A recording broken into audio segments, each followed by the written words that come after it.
जय श्री कृष्ण, जय श्री राम। कोई भी राज्य व्यवस्था निर्भर करती है राजा और उसके साथ देने वाले मंत्रिमंडल के ऊपर। और मंत्रिमंडल का अगर व्यवहार प्रजा के अनुकूल है तो कभी भी प्रजा उस राजा के विरोधी नहीं हो सकती, और कोई भी प्रजा राजा के प्रतिकूल ना जाए, इसके लिए राजा के जो मंत्रिमंडल हैं उनको इन इन गुणों से युक्त होना चाहिए, जिसका वर्णन वाल्मीकि आज के श्लोक में करते हैं। तेजः क्षमा यशः प्राप्तः स्मित पूर्वा अभिभाषिणः क्रोधात् काम क्रोध हेतुव न स्युः अनृत वचा। कि राजा की जो प्रजा है वो उससे उसका साथ तभी तक देगी, उसके साथ रहना उस राजा के साथ पसंद करेगी जिसके मंत्रिमंडल में इन इन गुणों से युक्त मंत्रिमंडल हैं। और वो क्या है? तेज, कि उसका मंत्रिमंडल तेजस्वी होना चाहिए। क्षमा, तेजस्विता के साथ साथ क्षमा के गुण को भी उस मंत्रिमंडल को नहीं छोड़ना।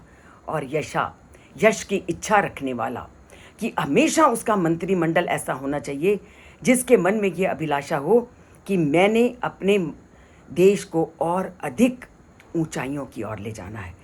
स्मित पूर्व अभिभाषिणा, और वो लोगों के साथ मुस्कुराहट के साथ बात करे, कभी भी क्रोध को अपने ऊपर हावी ना होने दे। क्रोधात काम अर्थ विमोहिता, मतलब कभी भी उसमें क्रोध नहीं आना चाहिए, ना ही इच्छाओं से युक्त होना चाहिए। और हर समय वो लोगों की समस्याओं को ऐसे सुने कि जो अपनी समस्या लेकर के आया है वो पूरी तरह से संतुष्ट होकर जाए। और अनृत भाषिणा कभी नहीं होना चाहिए, कभी झूठ बोलने वाला नहीं होना चाहिए कि वायदा कर दो और उसको निभाओ मत।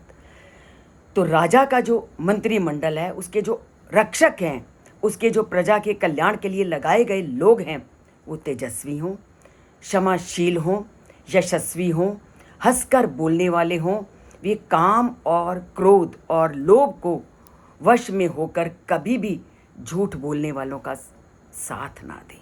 ये सबसे इम्पॉर्टेंट चीज़ है कि जो अपनी फरियाद लेकर के आया है उसकी फरियाद को सुनो, और कभी भी उनका जो अंग रक्षक है कभी भी लालच के घेरे से ना गिरे, और लालच के घेरे से गिरकर कभी भी झूठ ना बोले।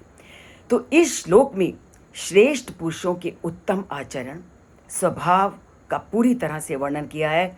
और कवि कहते हैं कि महान व्यक्ति तेजस्वी होते हैं तथा क्षमा के कारण यश प्राप्त करते हैं, और सदैव मधुर स्वभाव के होते हैं और मुस्कुरा कर सबसे बातें करते हैं। तो ये सीख क्या देते हैं कि कभी किसी के साथ क्रोध पूर्ण व्यवहार ना करो, हमेशा मुस्कुरा कर सबसे बात करो और उनकी समस्याओं को सुलझाने का प्रयत्न करो। ये है गीता के साथ साथ वाल्मीकि के मनोभावों का वर्णन, और जो पूरे देश में समानता की भावना को लाने के लिए और कैसी वाणी का प्रयोग करना चाहिए उसका वर्णन करते हैं। कि हर एक के साथ राजा के अंगरक्षकों को मधुभाषी और मुस्कुराते हुए बोलना चाहिए। तो जन जन तक पहुंचाइए इन श्लोकों को, ताकि वो भी ऐसा व्यवहार करना सीखें और रामायण से जुड़ना सीखें, जीवन को राममय बनाना सीखें।